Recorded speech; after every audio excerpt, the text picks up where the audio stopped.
और अब तो सुनने को आ रहा है कि मुझे ही चलता करने का इंतज़ाम कर लिया गया है। अभी व्हाट्सएप पे आया कि मैं फ़ोन कर रहा हूं कि बरखा मैम मेरे लिए कोई नौकरी है। ये हंसने की बात नहीं है। इस देश का महान लोकतंत्र अगर एक पत्रकार को नहीं बर्दाश्त कर सकता तो उसके लिए शर्म की बात है। मैं गलत बोल सकता हूं, मैं खराब बोल सकता हूं, लेकिन आपने अगर मेरी हत्या की कामना की है तो वो शर्म की बात है। आपने मुझे उठाकर कहीं फेंकने की कामना की है तो वो शर्म की बात है। ये गांधी के देश में कभी नहीं हो सकता था। जो गांधी अंग्रेजों से लड़ते थे मगर उसे भी शत्रु नहीं कहते थे। हम उस देश के हैं। आप मेरा मजाक उड़ा रहे थे उस दिन।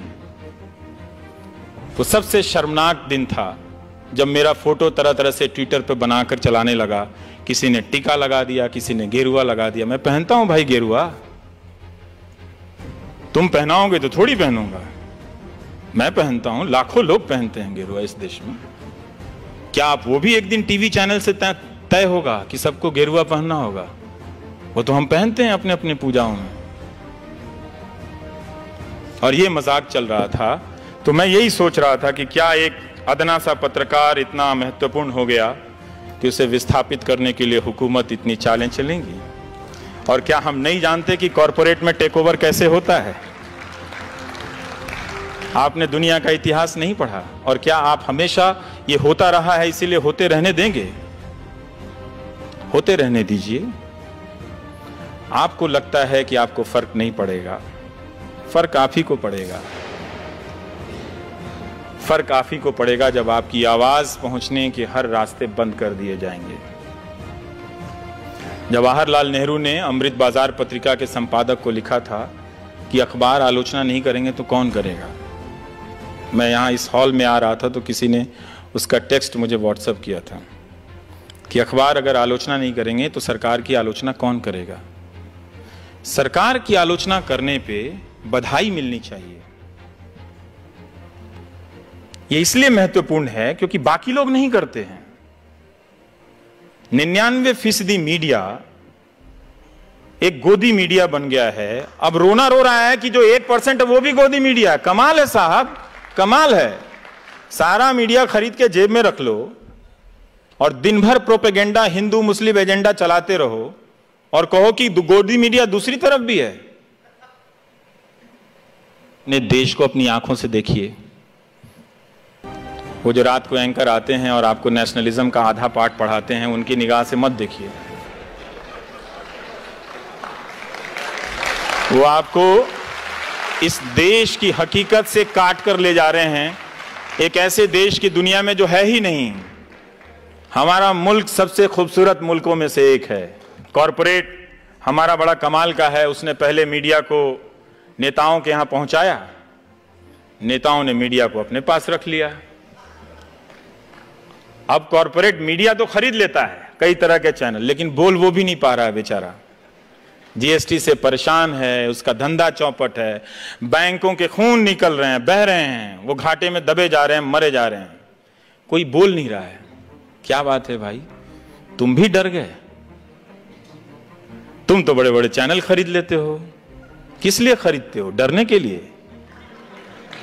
हमने डर में इतना निवेश नहीं देखा। जब डर प्रॉफिटेबल हो जाए तो जनता को सतर्क हो जाना चाहिए, क्योंकि इसमें उसका घाटा है, फायदा 2-4 लोगों का होता है। तो वो डर को प्रॉफिटेबल बिजनेस बना रहे हैं। और यही हो रहा है कि ना कॉरपोरेट बोल पा रहा है, ना जनता की आवाज पहुंच रही है, और लोग सड़कों पर अपने सवालों को लेकर खड़े हैं। शिक्षा मित्र रोज फोन करते हैं कि हम 1.25 लाख की संख्या में, हमारी आवाज कोई नहीं उठाता है। रोज रोते हैं बेचारे। तो नए नए तर्क गढ़े जा रहे हैं, आपकी आंखों में इमेज झोंके जा रहे हैं। मैं उम्मीद कर सकता हूं कि मेरा समय खत्म हो रहा होगा, लेकिन 2-4 बातें यही है कि लोकतंत्र की लड़ाई को आप आउटसोर्स मत कीजिए, गांधी की तरह सत्य के रास्ते पे चलिए, क्योंकि हमारे देश में सच बोलने का इकोसिस्टम नहीं है। इसे हमें स्वीकार कर लेना चाहिए। और इस इकोसिस्टम को हमने नहीं बनने दिया है।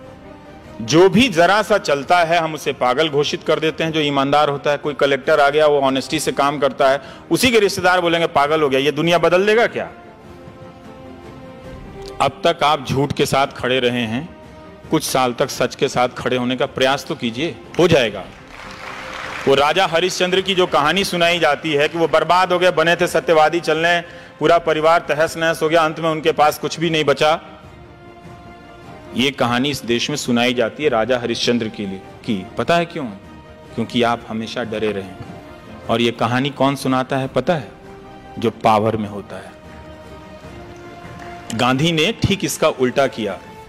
गांधी ने सत्य के साथ प्रयोग किया और खुद प्रयोग किया, लेकिन उस सत्य को अधिकांश जनता का हथियार बना दिया।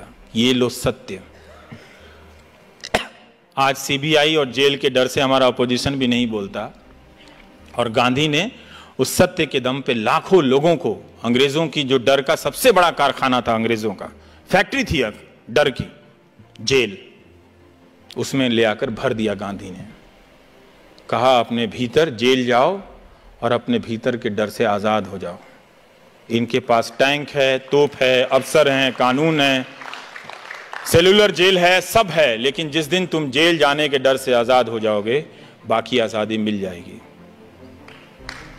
ये गांधी का सत्य था।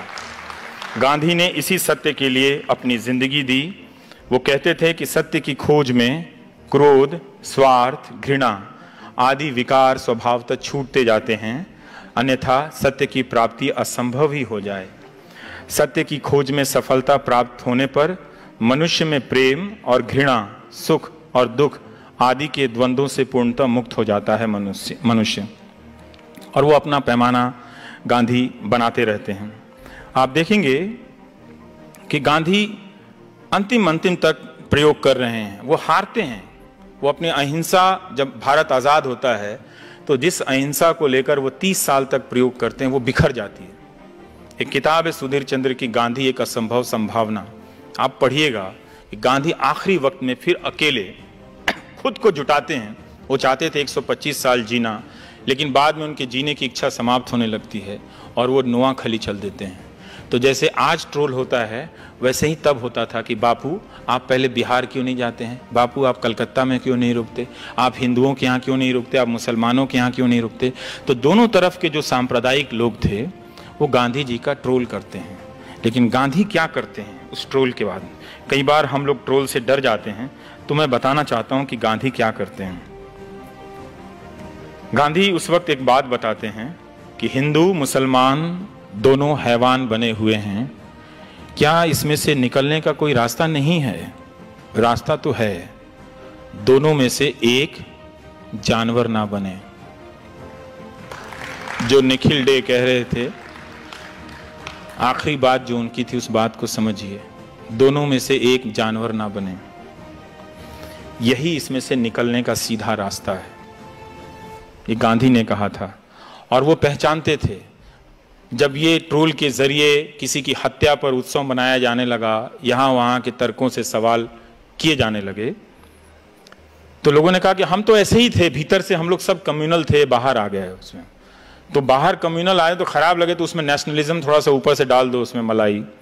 तब भी गांधी जी कहते हैं कि जो बहुत हिंसा होने लगती है, कि हम लाचारी से अहिंसक बने हुए थे, मगर हमारे दिल में तो हिंसा भरी हुई थी।